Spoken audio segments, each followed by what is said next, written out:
talk to you together with these slides in front of me. And as I have mentioned earlier, thank you so much for giving me this opportunity to talk to you about sensory stimulation and development, because as a developmental pediatrician, I really would like that all children should be optimized in their development. So let's start with this.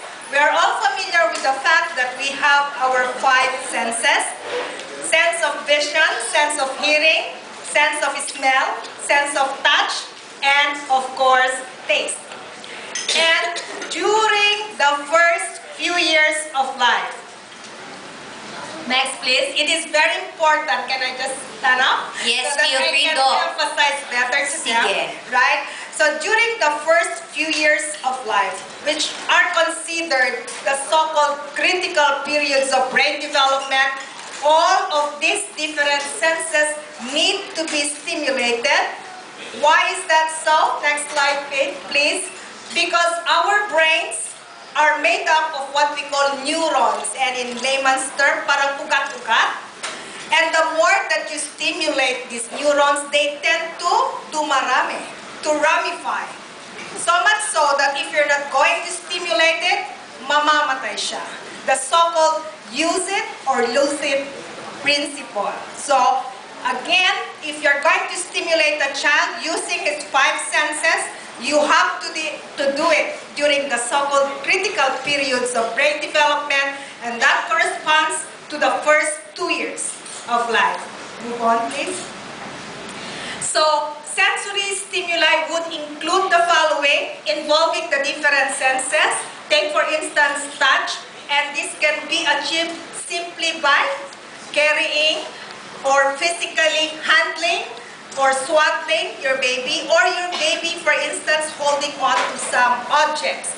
And then, sense of taste, while the baby is breastfeeding, right? Or, again, sense of smell, while the baby is breastfeeding, he can already sense the smell of the mother. And while you are breastfeeding again, you notice that there is an eye contact between you as a mother and your baby, and therefore the sense of vision is now being stimulated.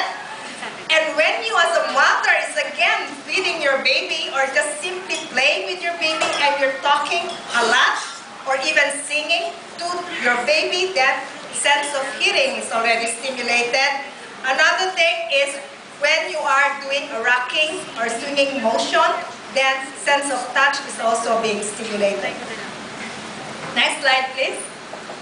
So what about baby senses and bonding? I have already mentioned to you that simply putting your baby near you can already make your baby have a smell of you, and he will recognize you just by your smell. And in fact, bonding happens not only after birth, but even in utero. So much so that when the baby is born, what is the first thing that is being emphasized? The so-called latching, that the baby should be put on the abdomen of the mother who just gave birth, because right from there, the touch between the baby and the mother has already formed the so-called bonding. Next, please. So I have already mentioned about this, but to further emphasize the importance of touch, it is said that when a baby again is on the abdomen or on the chest of the mother and there's a skin-to-skin touch, it will calm the baby and will stabilize his heart rate. And not only that, during that moment, there is a hormone that is called oxytocin, which is being released that can encourage or reinforce the feeling of closeness that comes with bonding. Dok, meron lang, kasi nabasa ko to, talaga bang hindi lang yung baby ang nagbe-benefit, but even the mother, no? Both From of the them. touching. Right. Oo.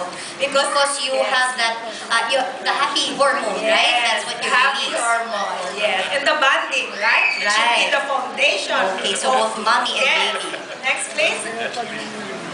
So, another thing that would reinforce bonding is baby massage, which my colleague, my friend, will be talking more in details, because during this time that you're doing the body massage, is not only the sense of touch, that is being stimulated. There's also the sense of sight, and also the sense of smell. All of the senses are being It's stimulated. working all together pala. All together, So when you're right. thinking na touch lang, Yes. may iba pa palang Opo. nasa-stimulate. Yan. Okay, next please. What about the role of sensory stimulation and in physical development? Isn't it that when the baby learns to make use of his hands as he tries to grasp objects and reach for objects, he makes use of touching first to figure out, right, these objects. So you're already stimulating the sense of touch and at the same time improving on the fine motor skills of your children. But before that, you notice that babies tend to put a lot of objects into their mouth. Why? Because the mouth is said to be very sensitive. It has more of the nerve endings during the Thank you. first. I'm in that stage and I'm so So the mouth I'm clueless. yes. The tissue is not so delicious. Alright. Why would you put it in your mouth? Yeah, but it is because of this. So you understand now. During the first few months of life. Next slide, please. So, and as the baby makes use of his vision, what are the ways by which we can improve vision during the first few years? It is as simple as you looking at your child. All right? Especially during the first month. The vision is not clear in children. During the first few months. It is only on the 4th month of life that the vision becomes clearer and he can recognize better your face. So that is the time that he also tries to grasp objects, reach for objects. So there is now what we call eye and hand coordination. And as he explores around, he is not only improving on his fine motor skills but also his mobility. So that is standing, walking, then running. Next slide, please. What about the role of sensory stimulation and the development of language? At birth, or even in utero, you know, you've been singing to your baby, right? Or playing music. Why? Because the baby inside the utero can hear already. And immediately after birth, which organ is most sensitive to any sound? It is the sense of hearing. Unless the baby is deaf, right? And so, as early as at birth, the baby can recognize the voice of the parents, the father, the mother. And at 4 months, the baby turns to sound when he hears something. And when he reaches 8 months, he now utters mama, dada, right? So you have to be very clear of what you say because babies tend to imitate what they hear from you. And we have to say good things pala. No? Kasi they will Right. imitate everything. Yes, okay. It is as simple as what I hear is what I say. So, and when the baby tries to explore his surroundings again, his language development becomes more, his vocabulary increases because what he touches, for instance, he will be able to say, oh, it is cold, it is warm. So that is already increasing his vocabulary. Next, please.